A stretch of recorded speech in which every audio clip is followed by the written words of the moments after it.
Welcome to the Diversity and Inclusion On Air podcast. This podcast is a program of the Association of American Veterinary Medical Colleges Diversity Matters Initiative. This podcast explores various issues related to diversity and inclusion in the veterinary profession and provides the AAVMC an opportunity to offer ongoing diversity programming to our member institutions as well as all veterinary professionals. My name is Lisa Greenhill, and I'm the Senior Director for Institutional Research and Diversity at AAVMC.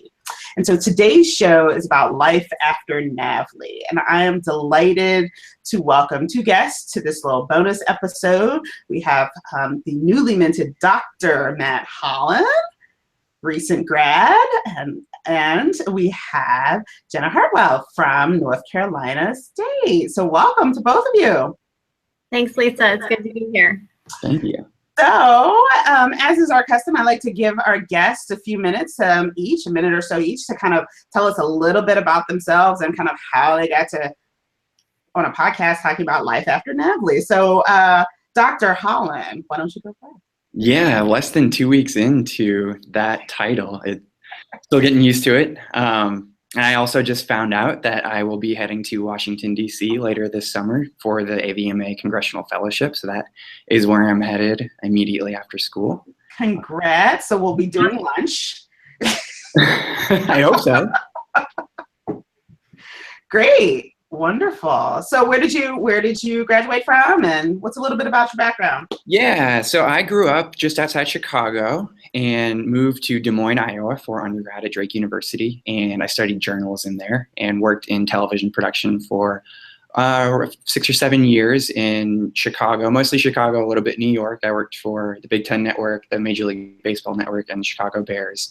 And I also had a lot of free time in that career because I was only working while the sports were in season. So during the off season, I spent a lot of my time with animals. My first off season job was as a dog walker, and I loved it so much that the next off season, I got a job at a shelter. And I even got ringworm there and got paid minimum wage, and I still loved it so much that I, over time, over the course of those 6-ish years, decided to apply to veterinary school. So now I'm 2 weeks, less than 2 weeks as a doctor. So that's where I'm at in the journey. I don't know if I've ever seen someone smile about getting ringworm, but congrats. Great. Jenna, why don't you tell us a little bit about yourself? It's funny. Hey, Matt, I married a television producer, so I feel you. Yeah, well, he's transitioned. He now works in communications and higher education, but we spent 10 years bouncing all over the country, so I know you feel my pain.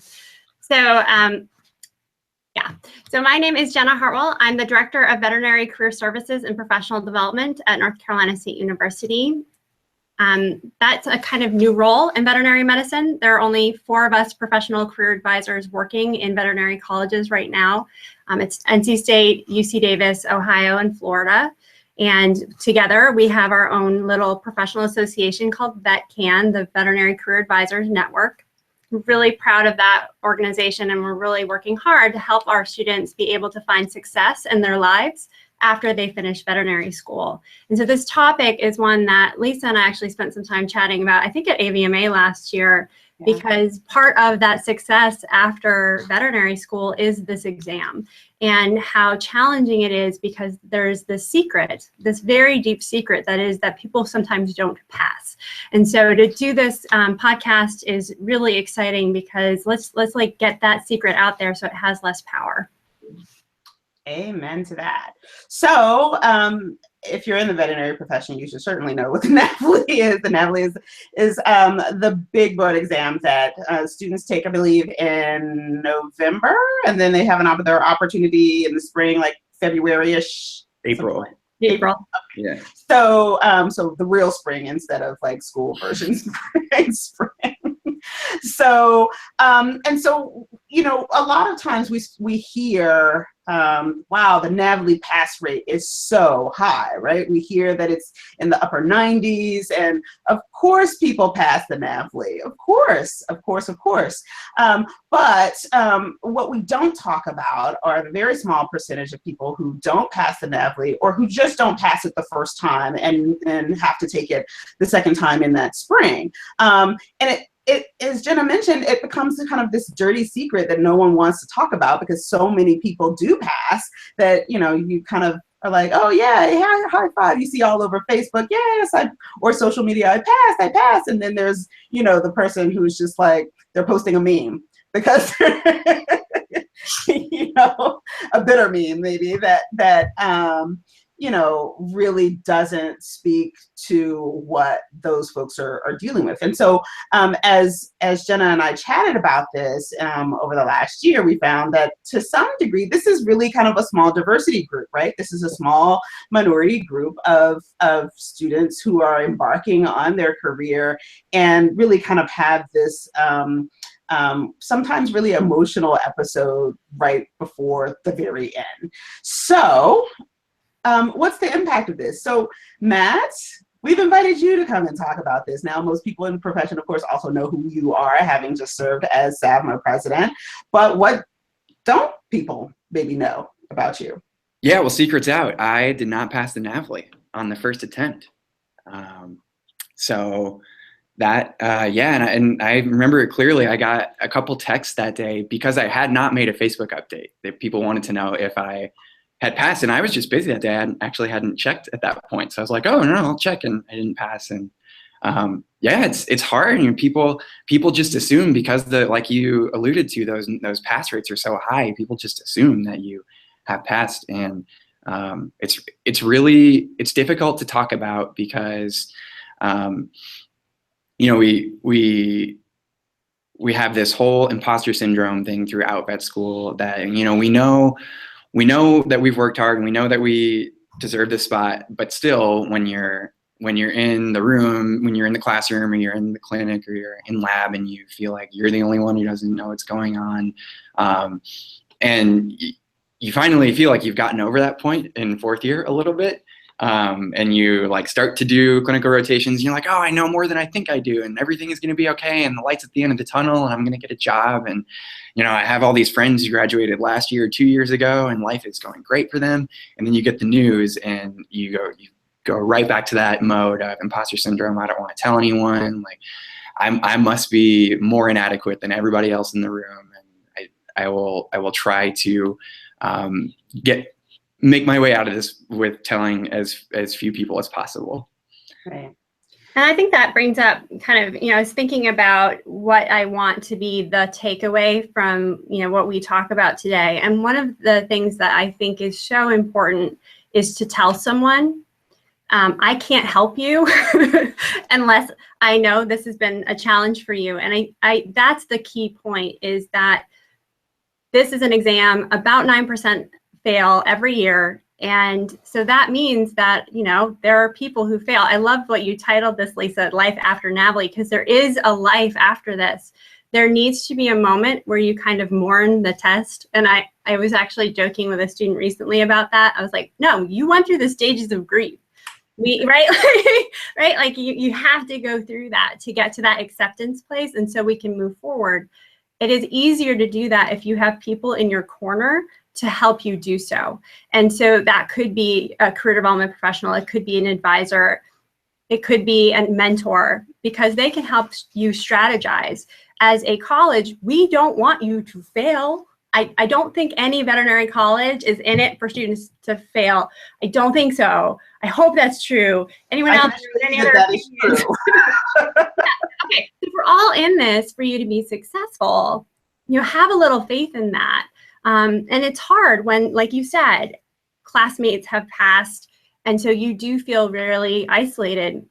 I did a little research before today about the power of secrets, and in fact, they can make you physically feel like you're actually physically weighed down, that there are actual physical responses to holding secrets. And so again, that's why I was clear about, you know, we want it to lose its power. Share with someone so they can help you strategize, so you can move on to that second test, so that you can have an action plan.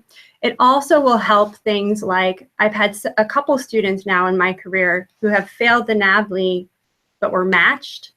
And I don't know if any of your classmates, Matt, had that challenge, but my feeling is the most ethical thing to do is to tell. Well, if we've already got somebody in our corner who's helping us kind of think about our narrative and think about the plan, so it's not just I know I matched, but like I failed the NAVLE. It's more, okay, so here's what I'm doing proactively. Thank you so much. I want you to know transparency is important to me, so that you have a really positive conversation. So then you're not carrying that as well.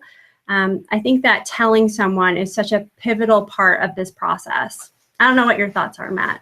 Yeah, so I think telling someone is really helpful for, like, it helped me when I told people that I did not pass, because I don't know if either of you know Jen Quammen, but she was able to put me in touch with a friend of hers who also didn't pass and had developed some great strategies.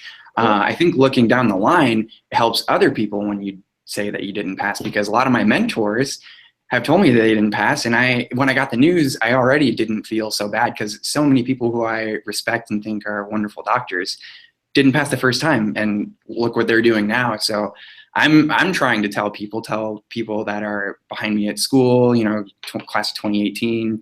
I'll tell my friends, you know, it didn't go the way I thought it would, and there is still life after it, you know. Regroup. You nailed it. Like, you're going through the grieving process. You can't. I remember coming home from that test and I couldn't do anything for like 36 hours. I couldn't think about it, and thankfully it was the weekend. But yeah, you need to take a little break, and then you have to analyze the process and execute the process, and the outcome will be whatever the outcome is. So 2 things I want to mention that I think are really, really important that both of you have talked about is and I do want to take a moment to really tie this to this larger issue of wellness as well. So recognizing that yeah, this is a really kind of high stakes test, right? And so as Matt just pointed out, even just the aftermath of just physically taking the test, it requires a little bit of recovery, and then kind of getting your results. If you aren't, if you do not pass, I don't want to say if you aren't successful, because you are still successful, right? But if you don't pass that first time, really share that. Don't keep it a secret. And really practice some self-care. And it is okay to grieve something that you've been working towards for so long.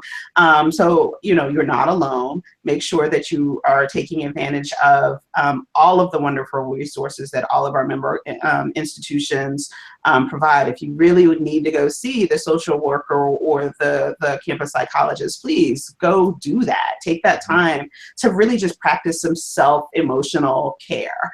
But then also tell, because I think that we all have those moments where we're in our lives, no matter what our discipline is, where we take a test and things don't quite turn out the way that we thought, and if it didn't happen to us, we certainly know people for whom it happened to.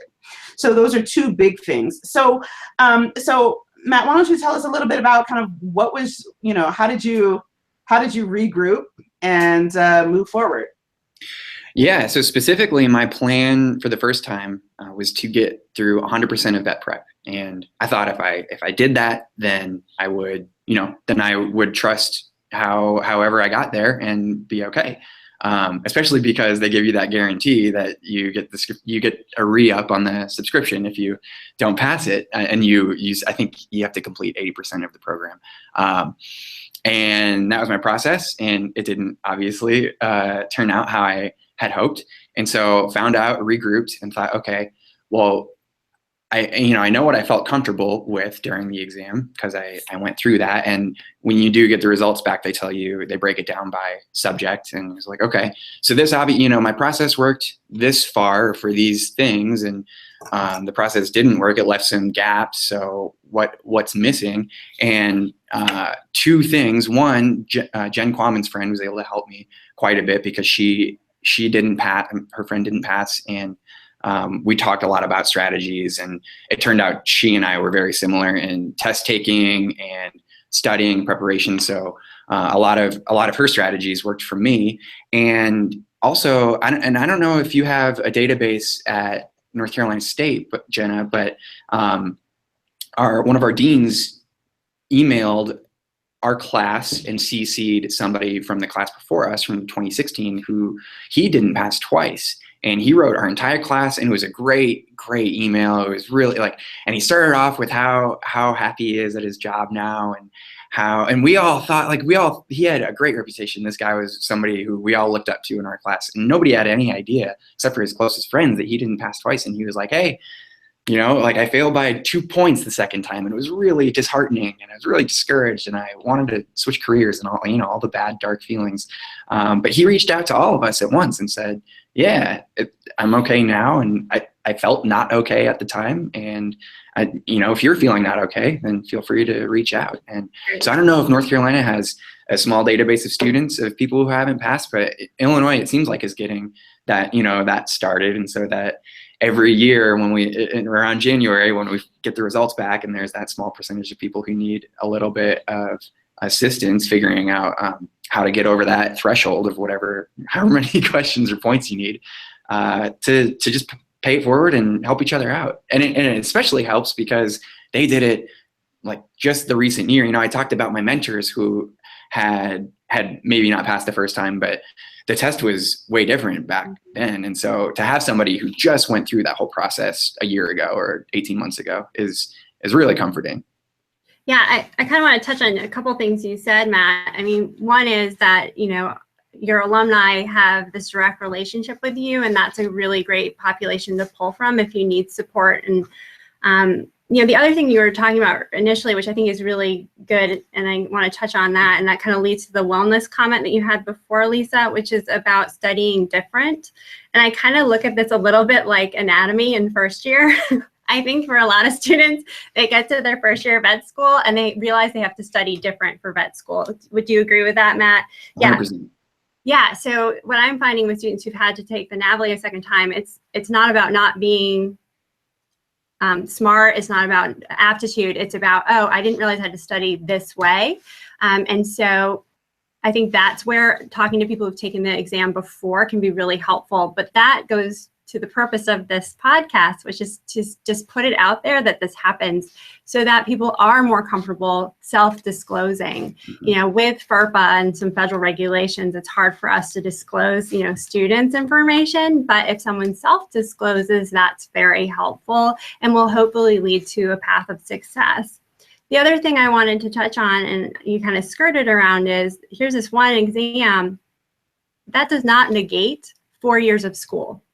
And I think it's really important in those morning periods to remember that it's not like those 4 years of school disappear because this one exam didn't go as well as you need it to go.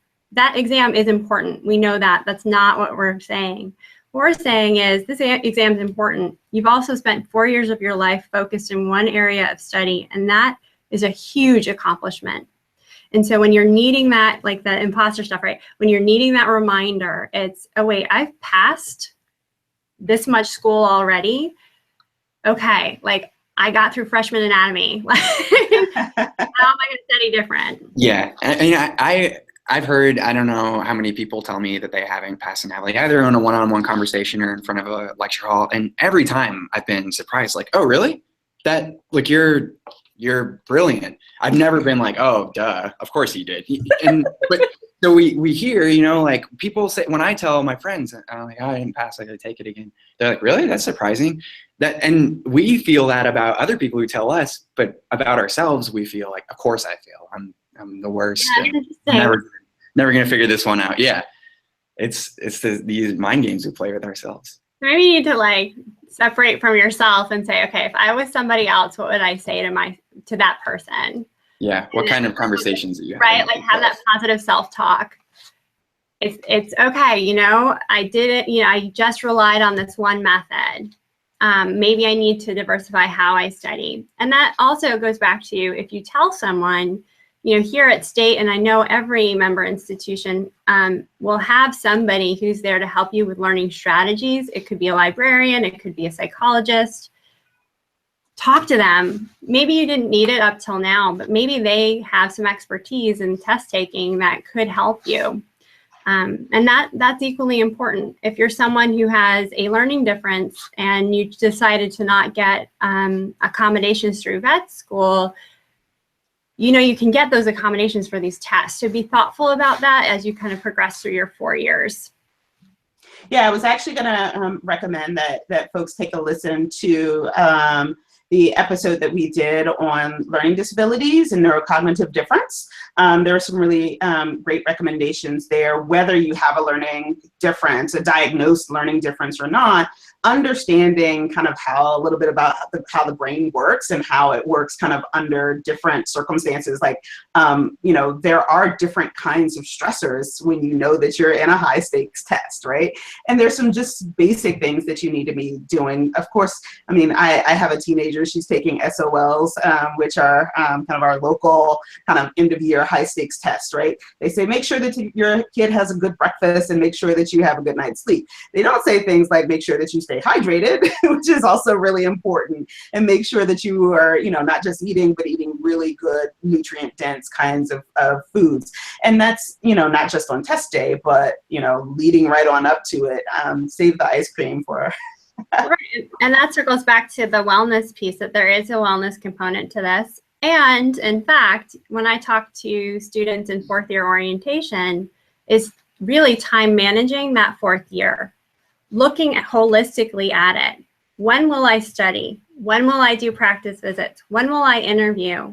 And I always say, if you fail the NAVLE, how are you going to make sure that your schedule allows for time so you can study before April? So that's looking at 12 months in a very holistic way, but in a way that will prepare you for success, rather than going, oh man, I didn't realize this rotation was going to be like this and I haven't left myself enough time to go over those flashcards or whatever it is. How did you find studying with fourth year, Matt? It was rough. Lopped onto, so I'm also earning a master's in public health. Good for you. Was at the time SAVMA President, and also planning a wedding with a partner that lived in Chicago, so 3 hours away. Was going to school. So it's not surprising that I didn't find all the time to make sure I knew all the answers to the NAVLE. And part of it too, though, was like you just said, planning for the year. I knew that my top two jobs out of school I wanted. The fellowship was the first one, and USDA Food Safety Inspection Service and inspector was second, and neither of those needed immediate licensure. So that was part of my calculus of fourth year. I was like, well, I eventually am definitely going to pass this. It's not going to go off the to-do list ever, and I want to be able to have it and use it. But if, you know, these things were a higher priority, and I was like, well, if it doesn't happen, then it's still probably not going to be an impediment for that, you know, for that plan of that year. So it just, like you say, every individual scenario is different. And if there's one takeaway from this segment, it's yes, planning the work-life balance ahead of time, because rotations, as we all know, they can put you underwater for weeks or months at a time. Great. So, well, we are glad that just listening to what you had going on all at one time was put me underwater. And I feel like I was there for most of it. I'm like at another meeting. So as we wrap up this bonus episode, Jenna, what are kind of your top 3 recommendations for life after NAVLE? I think one, again, there is life after NAVLE, and that if you don't pass, the first thing to do is find someone you trust and talk to them about it. Just put it out in the air and let it be there. Sit with it. The second step would be to strategize. Okay, so you find out, and in February, and now we've got a couple months to study. When are we going to put it into our schedule? What rotations do I have? How am I going to fit this in? You also at that point, if you have matched or you do have a job under consideration, I do think it's very important to be honest with your employer or with whoever you've matched with, so that they know where you're at. It also will make it easier for you to study, because you'll no longer be holding on to that, and you'll no longer feel like because they're going to find out, right? Like they're going to need your licensure information. And if you can't give it to them, they're going to find out. So I would rather be the one to tell someone that news. And then the other piece is, we have students who have failed more than once, And in those cases, again, make sure that you've got that partnership, because if you have that person you trust, they can help you progress forward. Look at some of the options that you have without that test pass, like, for example, working with the federal government. That's a wonderful option. Looking for some grant money to maybe do a research study at your institution, finding a mentor who's willing to work with you one-on-one. But you need, like, to have that conversation so that you feel like you can move forward is really, really valuable. I have a couple employers from past students, years past, who have heard, okay, you failed twice, I will work with you one-on-one and make sure that you have time to study, so that so you're basically a technician with a little extra oomph, and then in the fall, we'll do it again. But that means that you just have to work with those people. Veterinarians as people, as you all know, are incredibly generous and kind, and we're in this for you to be successful. Again, going back to my point, like, none of us are here at vet school hoping that you're gonna just totally get out of here and fail. So let us help you, let us do our jobs. And remember that this one test is not negating the 4 years, that those 4 years are yours. No one else earned them. You did. You earned those 4 years, and hold on to that, because that is going to be real. No matter, if you fail it a second time or if you pass it a second time, you still own those 4 years, and congratulations on that. Amen. Yeah. Matt, any parting words after that? Like, Yeah. So I think you stole the words out of my mouth for most of that. Like, I'll try to add some supplementary information. If you're like me, having a group helps. So yes, it's very important to tell someone, and I totally agree with that. Could not emphasize that too much. It was important for me to have classmates, my own classmates at Illinois, who I also, through the grapevine, we heard who didn't pass. And we eventually got on a group chat and started messaging, like, oh, what did you feel like didn't go well that day? And what did you feel like did go well? And how did you handle it when it didn't? Or what do you think prepared you when it did go well, et cetera? I think getting time in the clinic, I know that this sounds kind of obvious, but talking about, like, on your free time, or in first or second year, in your free time, or maybe even as a part-time job, seeing the way that your particular hospital operates can mitigate the learning curve once you're a fourth year. So if you're in the clinic as a first or second year, seeing cases and seeing, how we fill out paperwork and where this item goes, then you don't have to learn as much of that stuff when you're finally in the clinic. So that helps. I've got some second year friends here who are spending some of their own personal time, free time this summer, kind of doing what fourth years are doing, just seeing cases and taking notes. And I think that really helps a lot. And then the third thing that I was going to say is notes. After I found out I didn't pass, I would, during rotations, just write down. I would have a piece of paper wherever I was. Even if I was on farms and it was messy or muddy or dirty or all the above, I try to have a piece of paper wherever I was. And if something came up, like pH or dystocia, or just words that I knew I was weak on, I would try to write them down on my to-do list, my running to-do list, so that whenever I had to, you don't always get time every day to look at that list, but when you finally do get some hours, you can pull that list out and be like, oh, I forgot that I have to study that. But if you keep that list and you're like, oh yeah, I should run over pH, I should run over dystocia, or this area that, we heard about it in rounds, and a little flag went off, or a little light went off. And that has helped me, because you kind of know what you know and you don't know what you don't know. But if you can fill in those gaps while it's happening, then that, for me, that helped push me closer to feeling comfortable. All right. Well, thank you both for spending a little bit of time on the show. I am so glad that this issue was brought to our attention, and we could actually do a bonus episode on life after NAVLE. So we are looking forward to seeing what happens next with VetCan, and yeah, I'm looking forward to working with that group. And Dr. Holland, we are looking forward to your imminent arrival in the capital city. So with that, we'll bring this episode of Diversity and Inclusion on Air to a close.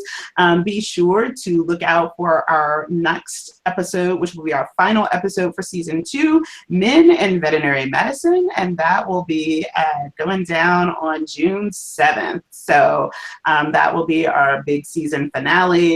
We've got senior folks, we've got leaders, we've got a student, and of course we have to have a woman coming on to talk about men in the profession.